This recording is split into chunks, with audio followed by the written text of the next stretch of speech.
My name is Keith Fiske. I'm a DBA with OmniTI. I'm going to talk today about some things that I've had to deal with as using Postgres in production that hasn't quite met our needs, so ways I found to fix those issues without really having to dive into any of the core code of Postgres or anything like that. Just talk about OmniTI. We're a full-stack support for high-traffic websites and applications. Usually means we usually handle things at millions of users, terabytes of data, very, very large scale. Every year we put on a conference called Surge. The theme is disaster porn, which is pretty much people dealing with horrible situations and how they get out of them in systems administration work. We actually just had it last week, and we actually had Gene Krantz, who's the mission controller for Apollo 13, give the keynote, which was impressive is the wrong, too simple of a word to say how awesome that keynote was. So we'll hopefully have that up for everybody to look at. And we are hiring. We hired DBAs, system administrators, web application developers, designers, the whole thing. So these are some of the issues that we've had to deal with since I started OmniTI about 3 years ago, and that I've tried to find ways to find the solutions for. I often hang around the PostgreSQL channel on Freenode, and I see these kinds of questions coming up a lot for like trying to find better ways to dump out your data from the database. And I'll get into the details of what these other issues are as I go on. There may be better ways to handle these issues. I'm sure there are, but this is what I've found so far. Before I got to OmniTI, there were solutions for a lot of these in place.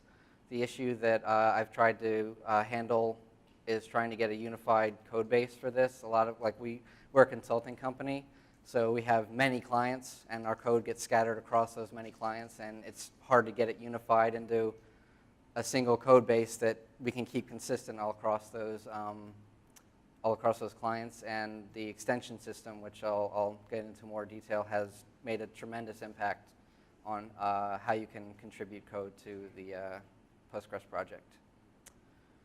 The first issues I had to deal with was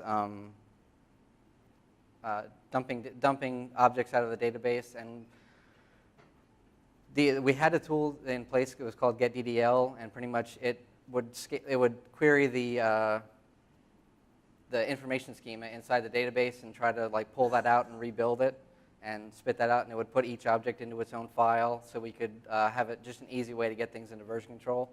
Ideally, version control on database code you want before it goes into the database. This is something we just do as an easy way to do it, to just dump it out every day and get it out. But pgdump pretty much only has two options for filtering, either the table or the schema, and that's pretty much it. What I did with Extractor was to be able to filter on any of these options that are listed there: schema, table, view, function, sequence, type, trigger, and by owner. It puts each object into its own file, into a hierarchical folder structure.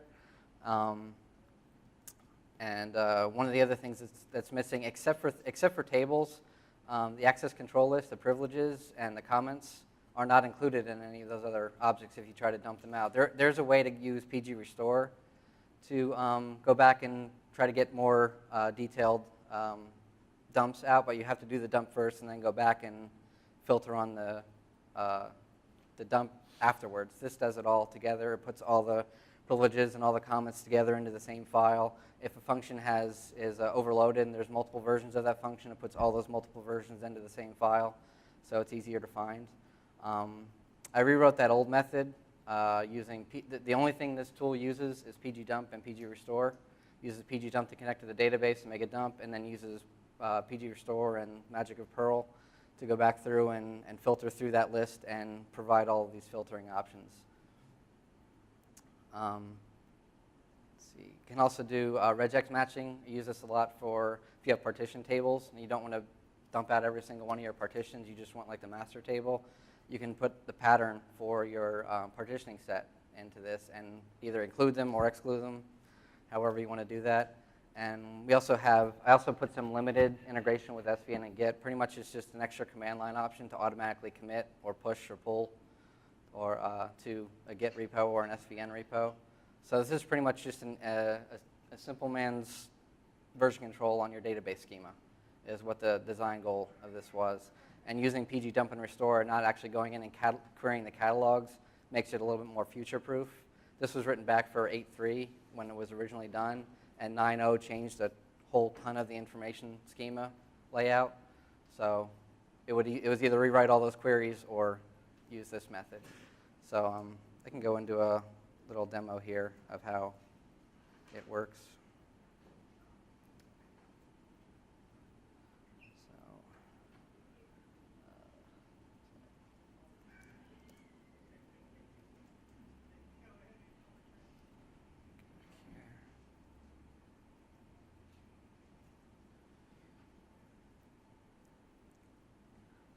Just to show you all the filtering options that are available.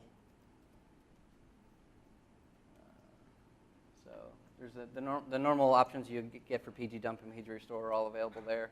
But you can see get views, get functions, types, roles, get everything, sequences, triggers. You can actually dump out. This is primarily for schema, but you can actually, and by default it does plain text dump with just the schema. You can actually dump the data out into each individual file if you want that as well.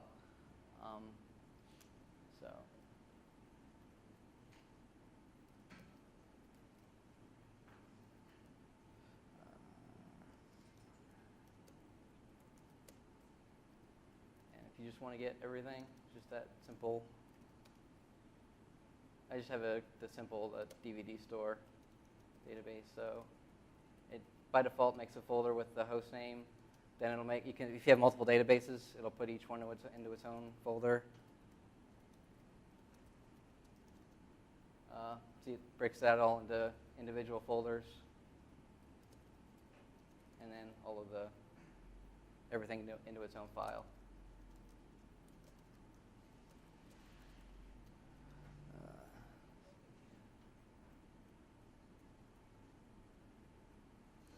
Get a little bit fancier here. I have say you wanted to, you had these 3 tables or whatever, you had a gigantic list of tables you just didn't want to include. You can make a separate file, either an include list that will only dump those or an exclude list and it'll exclude those and not dump them out. You can do that with any of the objects, the tables, functions, triggers, whatever you want it to do. And so you do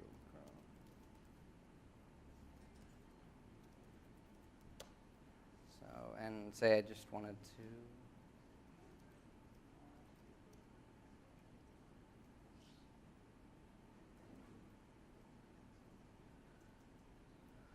and I just want the tables, and I actually want the data for those tables as well. So see, there's only a tables folder now. See, the city table isn't there, and includes all your data. So, any questions on this tool? So you did this because you have a bunch of clients and you wanted to make sure that you're constantly keeping track of this in version control? Yes. I mean, and like I said, ideally you want version control before you go into the database. This is just like a backup. Like you just want to automatically, every day, every hour, however you want to do it, you just want to make sure your schema is always getting put into version control as a backup. The other thing is there's the biggest thing I see in the Freenode channel people asking for is how do I dump my functions out? There's no real easy way to do that. You have to do the dump with PG dump in binary format.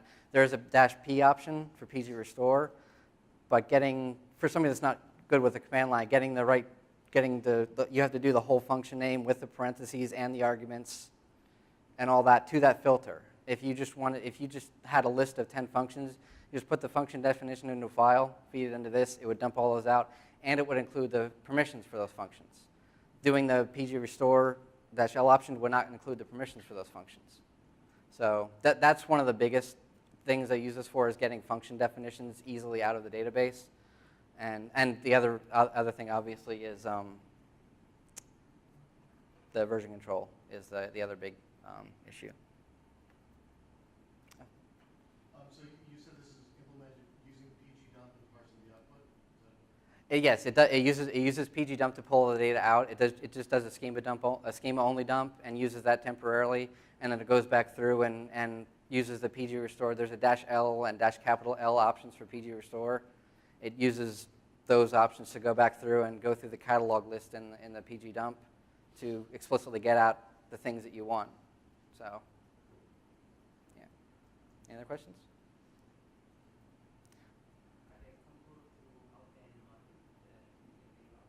What's that? I'm sorry.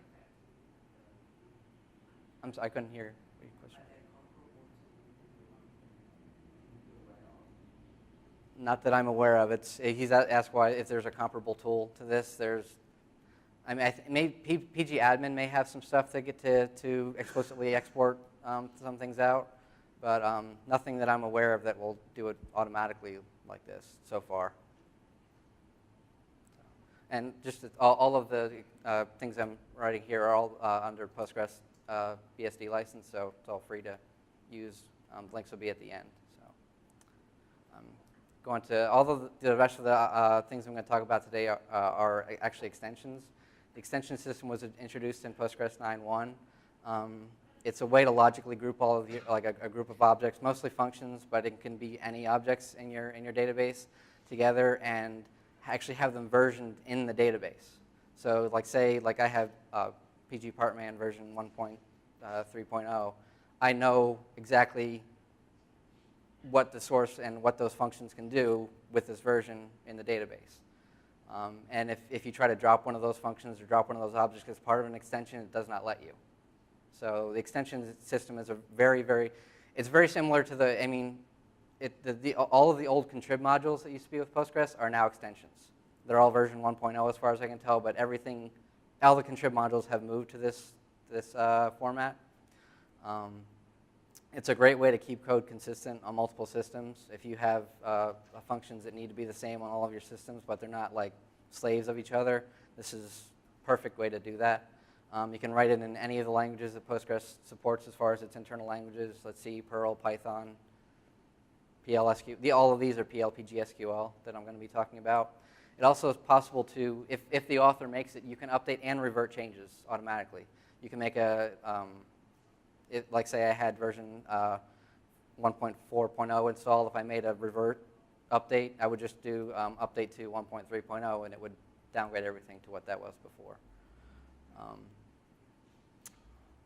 The only I've come across with, the extension system was initially made for just managing functions and configuration tables. If you put a large table into an extension, by default does not dump the data out. It's meant to be configuration data. There's a flag you can set to make pgdump dump the data out, but then it always dumps the data out even if you say schema only. So one of the next extension I'll be talking about is a job logger. That gets extremely large tables. So if you actually want to dump that data out, you have to do some weird manipulation of the data. Or if you set that table to dump out every time you do a schema dump, you'll get your entire 10 gigabyte table out. So I can understand their original intention for extensions were for managing small pieces of code and not tables. But I'm not the only one that has put large tables into extensions. I'm hoping they'll make it easier. So the first extension I actually started working on is PGJobMon or PG Job Monitor. One of the things Postgres does not do is autonomous functions. An autonomous function is basically if you run a function and you want to put a commit, you want to do batches of commits within that function, you can't do that. It's an all or none thing. Oracle does support that, which is one of the pluses of it. But there is a way around it. It's a bit of a hack. There's a contrib module or extension called dblink that lets you connect to a database, another database from within the database. You can connect back to yourself. And each connection is its own transaction block, so you just connect back to yourself, and you essentially have an autonomous function. And one of the needs we have for this was logging of, we want to log critical functions that must run. We must know where they failed and why they failed. And if you tried to have a log table of like if you tried to log your steps of the function as they run just normally, if any part of that function would fail, you would roll back your entire log. So you would have no idea where the function failed or why it failed. So this uses the DB link trick to go back through and provide the kind of logging that we needed for this.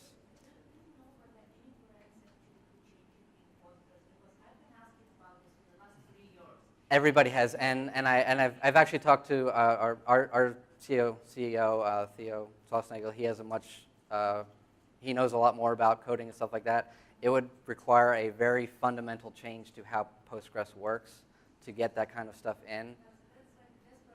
Right. So they know it's a need, but from what I understand, it is a massive rewrite of the way Postgres works to get something like that implemented. So. Yes? No, autonomous functions, true autonomous functions to let you do that, yes. Save points might be another way of solving that problem. I'm pretty sure save points and rollback to save point works inside functions. No, but if the function actually if it actually fails with an exception, the whole function kills out, and it rolls everything back. Oh, yes. Yeah, so.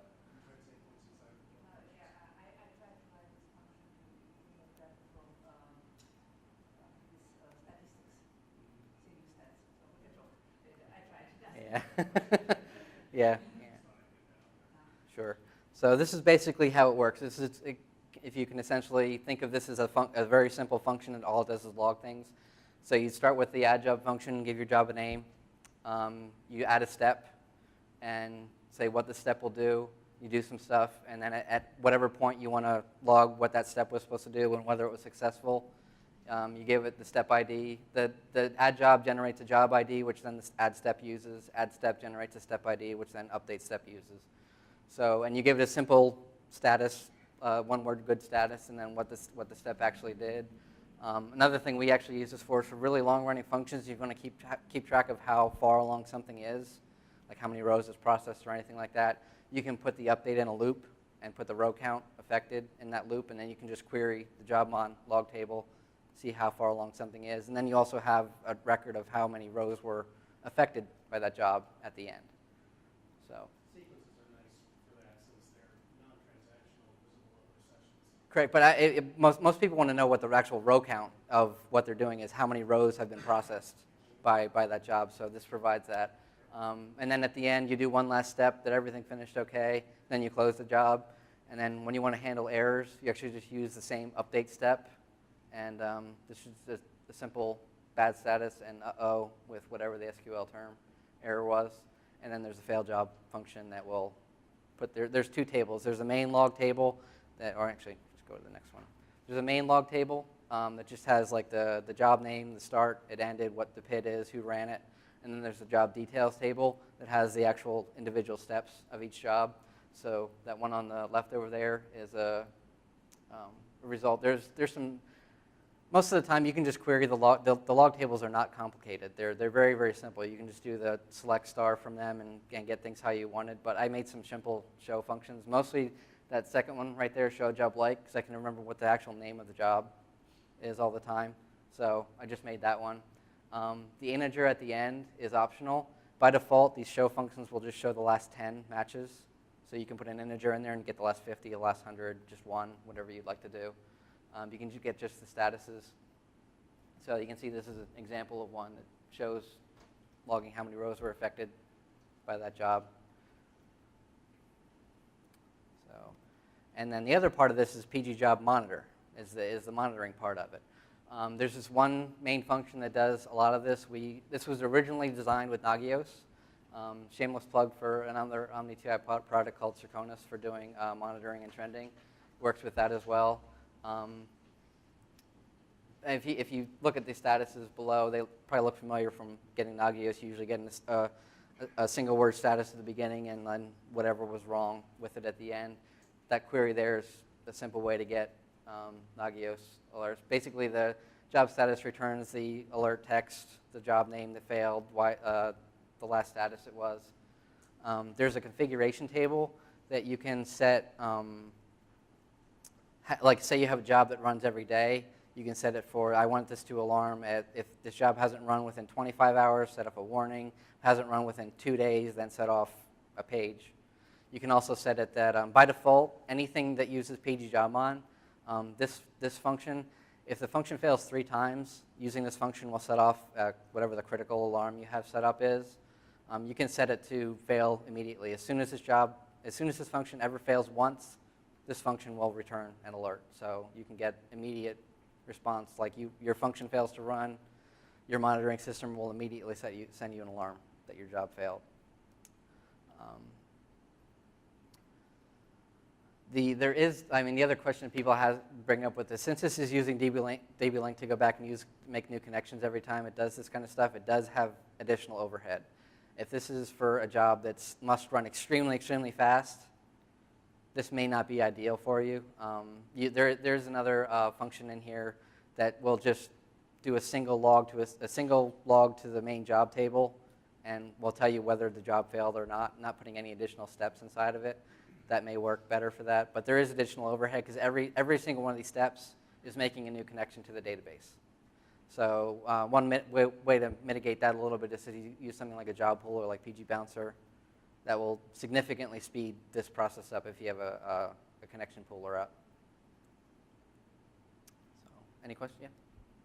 I've solved problems like this many times before. It seems Sure. to me like, especially in this particular case, that's just really not a good fit for doing it in the native PL anyway. Is there a reluctance to use Perl and Python or some higher level language for that sort of procedure? Honestly, it's a personal preference for it. I mean, it's just what this was originally written.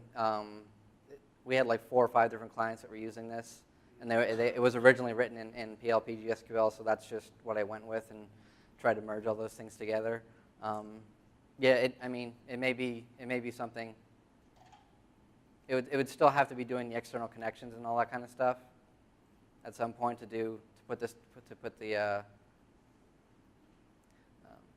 the other thing is, since it's PL PGSQL, you can just call a simple function in whatever language you're writing it in. So, yeah. Any other questions?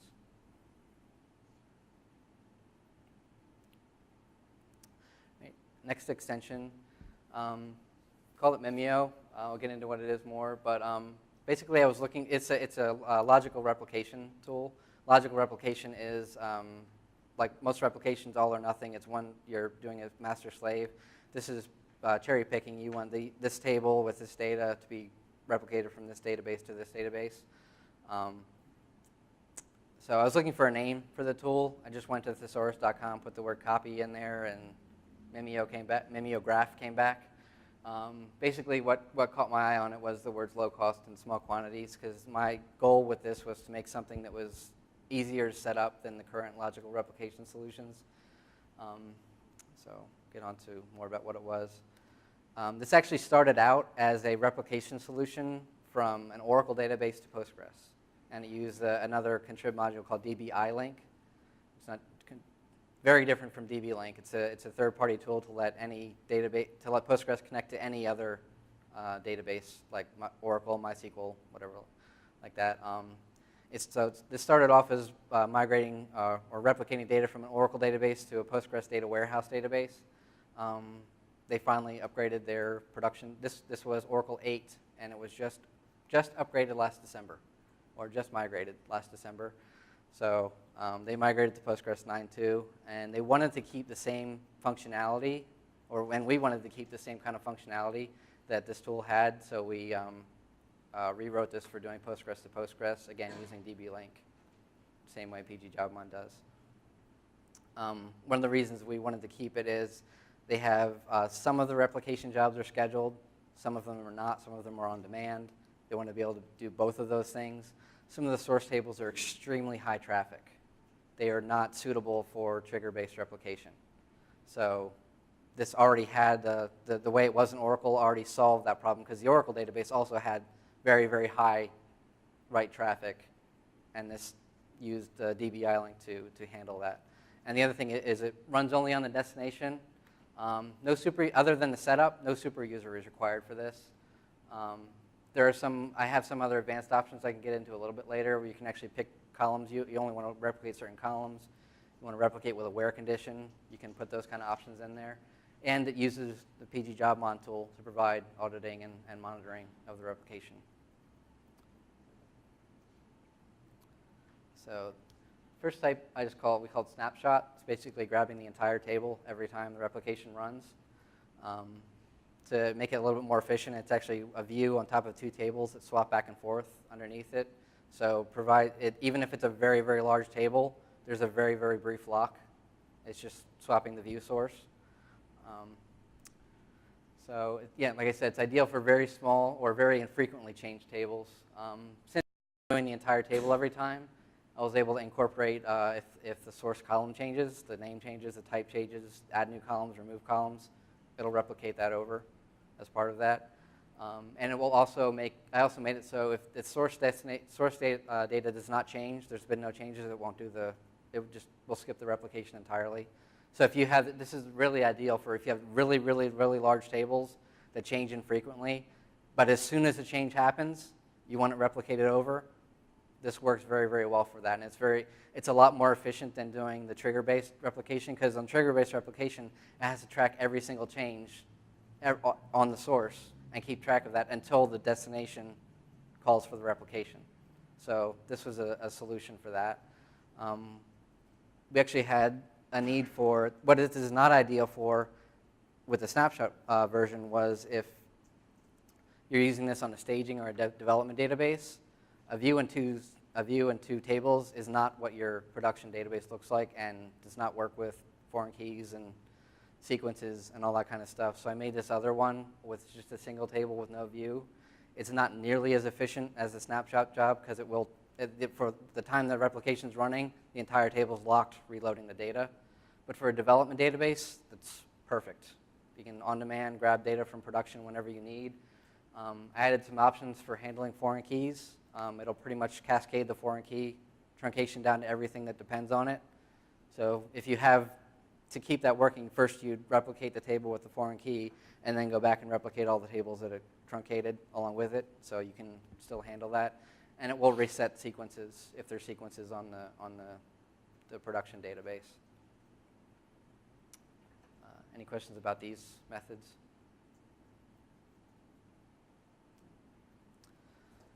The other kind of replication that had before is I call incremental. Basically, there's a control column of a timestamp that every insert or update, that timestamp column is set. So basically, you can replicate based on that timestamp column just using that control timestamp. This works very, very well for something like a hits tracking table or something that has a very, very high volume. This is what this is ideal for.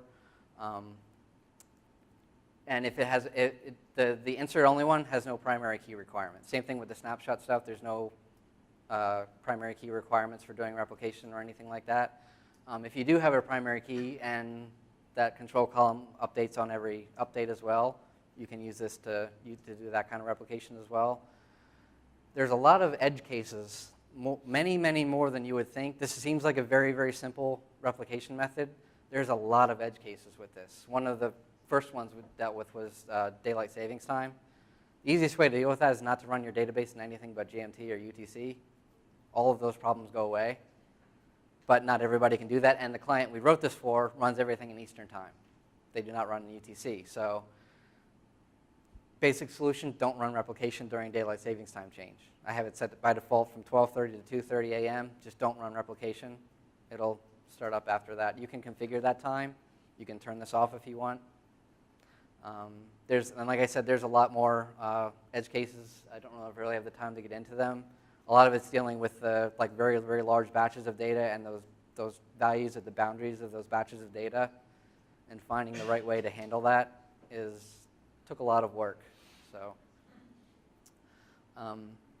So with the snapshot and this replication, like I said, this is a very, very low load on the source database. The only permission that's required on the source database is select. Nothing else is needed. So like I said, if you have a development database, you do not want to be giving your development database write privileges on your production database. So this gives you a way to do that. And for something like the high traffic tables, the incremental replication has worked really, really well. And the other thing with these type of replication, you can have as many destination sources destinations as you want. So that one table can be replicated to as many destination databases as you want. The only thing is whether your source database can handle that read traffic to replicate it. Any questions on this method?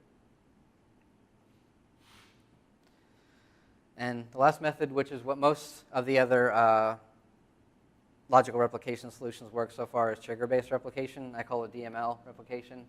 Replays every single update and delete as it happens. Does that? This is the one that does require some very, very few. The only privilege it actually requires, in addition to select on the source, is trigger, to be able to create the trigger on the source database. And what it keeps a queue table and doesn't actually replay everything, so it's not that as inefficient as you would think it would be. Basically, as a queue table of just the primary unique values, and when the replication runs, gets a distinct on that queue table, grabs only that one value that changed, goes to the actual source database, grabs the latest value, pulls that over, and on the destination, it basically deletes everything that matches and reinserts it. So if you, on your source, if you do 100,000 updates between a replication session, it'll only replay one thing. So it's more efficient than you would think it would be. All of these types of replications, they all have their own setup function, setup and destruction functions. This one will set up all of the trigger, the functions, and the queue table, and the permissions that are needed. It looks and sees what write privileges the source table has and grants those roles write permissions on the trigger table or on the queue table. So it tries to handle all the permissions and everything for you. Right now, it only supports one destination for this. I'm trying to work and see if I can get multiple destinations supported. And a slightly different version of that one is one I call logdel or log delete. We use this a lot in the data warehousing, where you don't want to keep track of every single update to a table, but you want to keep track of when a row is deleted. So I made this. This works exactly the same as the DML one, but it just doesn't replay the deletes. And it has a column on it puts a special column on the destination to say when that row was deleted. So, like I said, there's some more advanced options. All of these options can use the column filtering or the where condition filtering. And right now, like I said, this uses DB-Link, but with 9.3 that came out, has the Postgres foreign data wrapper. This can probably make this tremendously more efficient, and so I plan on not a full rewrite, maybe just another option to use either DB-Link or use the foreign data wrapper to try to make this a little bit more, even more efficient than it could be. Just some use cases of where we use this a lot. If you actually do like full table auditing, you log every single update, insert, update, delete to a table, to another audit table. Usually you don't want to keep that audit table on the production database because it'll just keep growing and growing and growing and use up your usually more valuable production database space. So the incremental replication is perfect. If you have an audit timestamp column on your audit table, just use the incremental replication to copy that audit table over to your data warehouse. And as I'll talk about next, do time-based partitioning on that audit table and just keep that audit table very easily cleaned up on the production. And actually, what didn't plan on this, but it actually works for doing database upgrades between major versions as well. The main way we usually do that is, for the most part, there's usually maybe 20 to 30 tables that probably take up about 75 to 80% of the database space. So we'll set up replication with those large tables and get all of that working before the upgrade day. So all those tables are constantly replicating over to the new system. And then on upgrade day, you cut off connections to the production database, do one last replication over, then do a PG dump, of the remaining tables and just restore those. Can take an upgrade down from what would be a full day down to maybe an hour at most. All depends on your database though, but we've done that. Because I wrote this with 9.1 in mind, so I was spoiled by 9.1 features like writable CTEs and window functions, and going back, we actually had to do an upgrade from 8.1, which did not have array ag. So I take advantage of all those nice advanced features because I suppose you're going to have 9.1. on the destination, but or as a source. But I wrote some extra functions to be able to go all the way back to 8.1 and be able to do upgrades that way. So there are other logical solutions like Picardo and Sloaney, but for myself too, those can be rather intimidating to set up. They need a lot more permissions on your source database than you may want to be giving it. And the other thing is the on-demand replication, because we have a client that does like data analytics and all that kind of stuff. They don't always need their tables in the data warehouse up to date all the time, but when they need it then. So we just give them permissions to run these replication functions whenever they need. So, and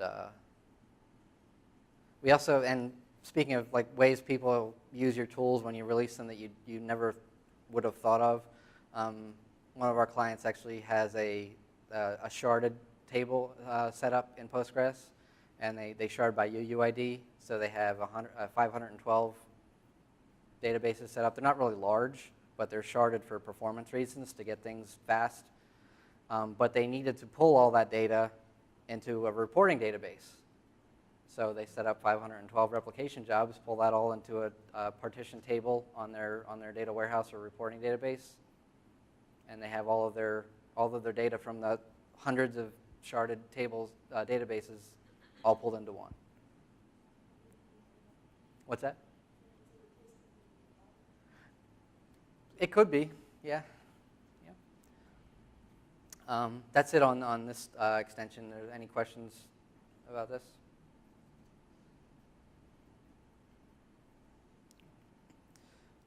The last extension that I've actually been doing a lot of my work on lately, and in my opinion has been by far the most useful so far, is Partition Manager.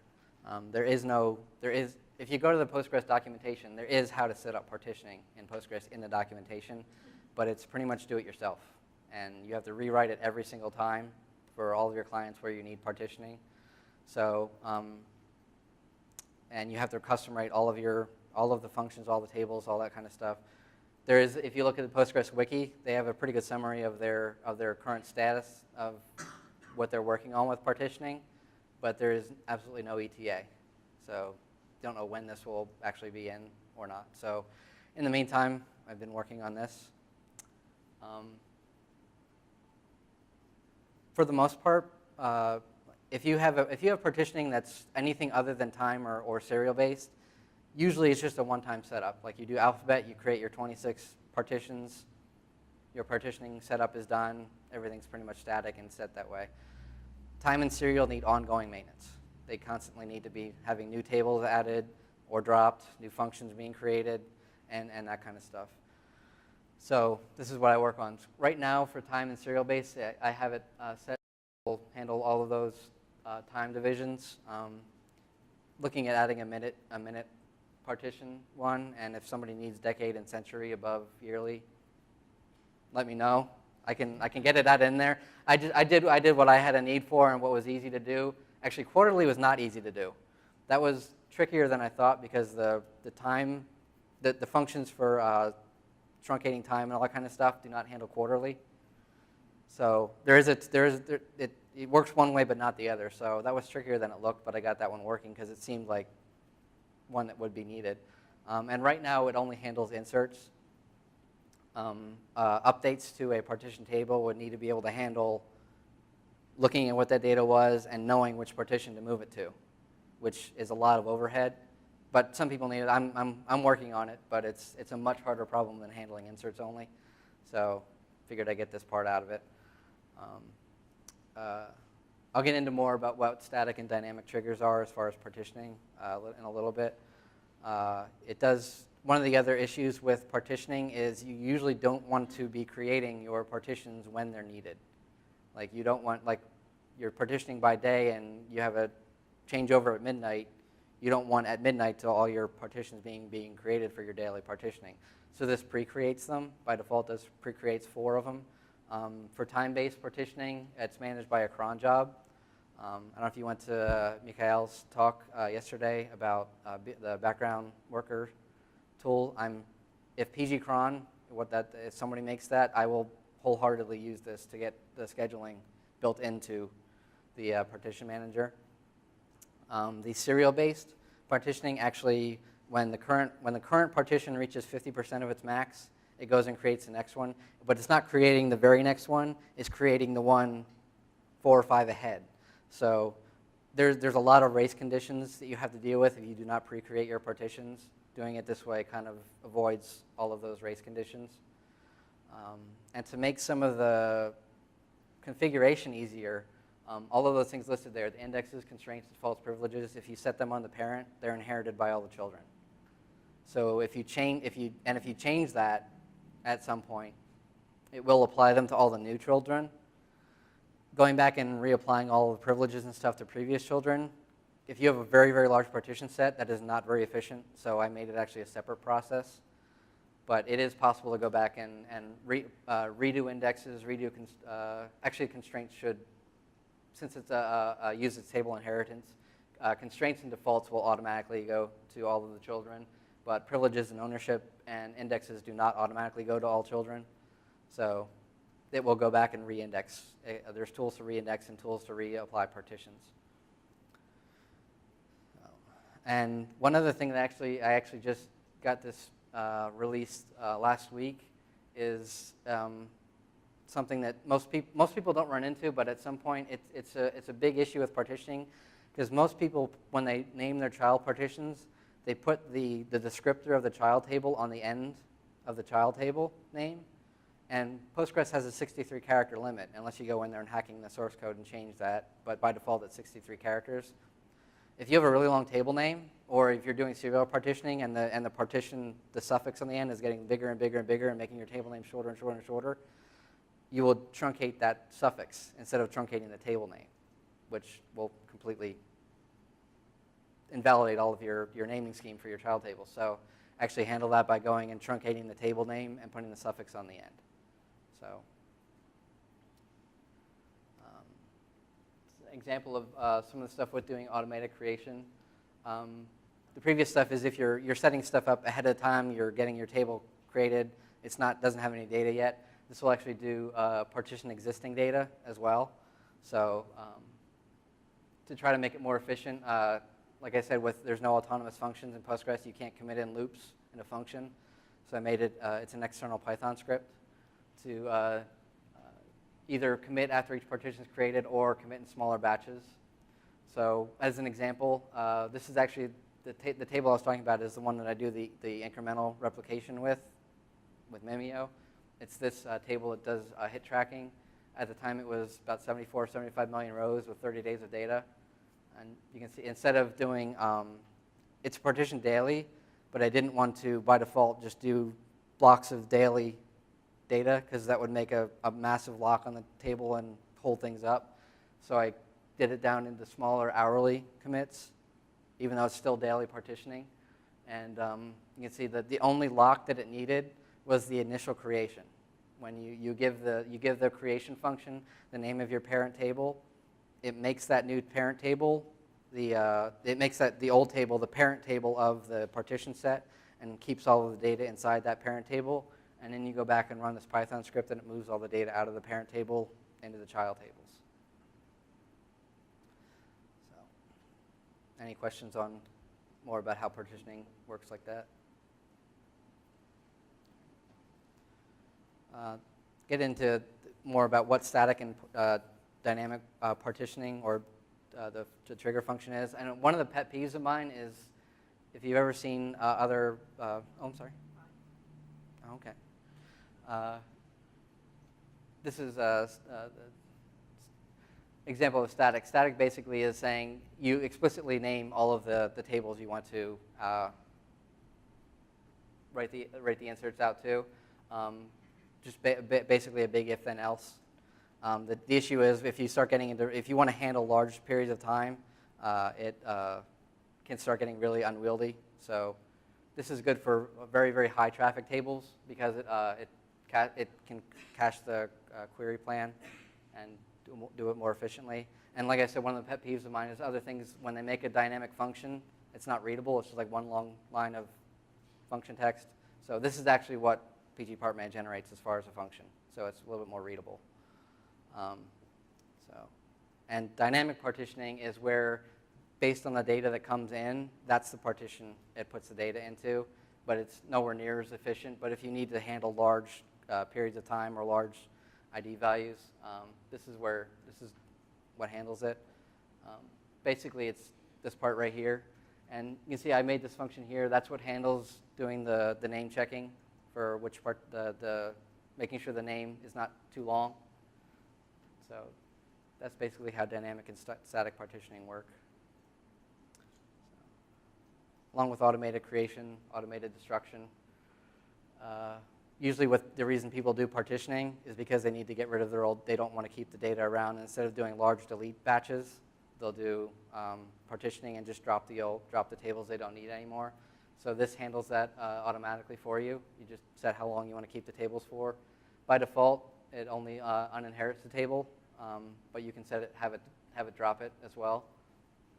Or have it only drop the indexes if you're just trying to save space, but you want to keep the table in there. Again, it's a Python script you can actually undo partitioning as well. If you have a gigantic partition set, you just want to put everything into the parent, you can there's a Python script to do that. And I can't remember, it was a discussion I had with somebody at PG Day last year that he actually needs to dump his tables out. He doesn't want to drop them. He doesn't want to leave them in the database. He wants to drop them out and keep them externally from the database. And he did that himself using the PLSH language because he wanted to ensure that the dump happened before he dropped the table, which is a good thing to want to do. So I didn't do it. I tried to use PLSH. It was a little bit too restrictive because you're limiting yourself to what shell you want to use. So I basically got around that by you tell it to move the tables into another schema. And then there's a Python function to just dump everything in that schema out. But it makes sure the PG dump returns successfully, then it drops it, and it also makes a SHA-1 hash of the drop as well. So, and if PG dump throws errors, it just doesn't drop the table. So it's a little bit safer than just doing that. So, any questions about Partition Manager?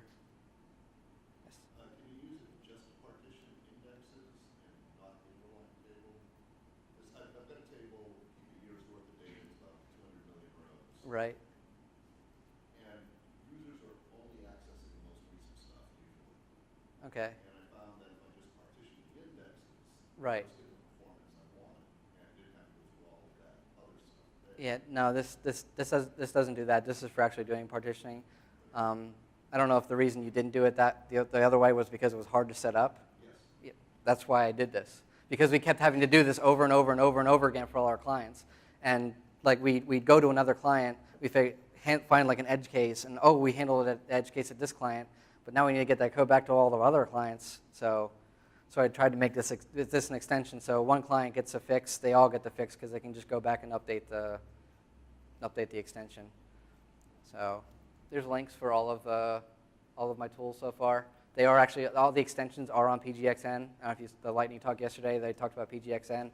These are all up on PGXN, so you can manage them like that. And I know he's not here, I don't think he's here today for this conference, but David Wheeler wrote a tool called PGTap.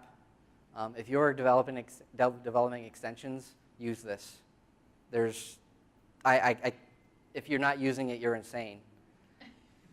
Because you're trying to keep something consistent and make sure things work. You make a patch, you want to make sure those changes work. It essentially it's unit testing for Postgres functions or anything like that. You want to make sure tables exist. You want to make sure these permissions are set.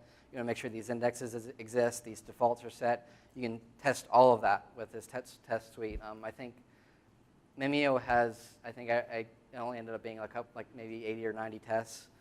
pgpartman, I wrote tests for handling all of the different time values, all the different serial types, handling the name truncation.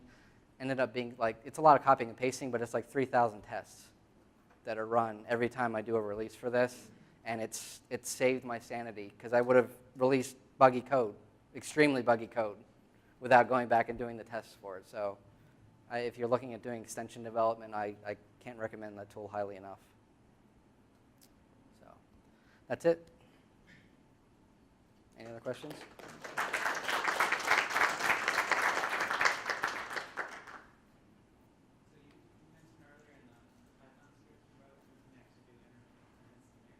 Yeah, because it's what's it? Blanking on the Python library, PsychoPG. For Python is the Python driver for Postgres, and it has commit. You can do since you're doing it. It's not internal to Postgres. It's an external thing. It can do the commits in batches. Yeah. By default in PsychoPG, auto commit is not turned on. So you just send the command every time you want, and it will do the commit for that many batches and do it. You can turn auto commit on as well. So, any other questions? Thank you.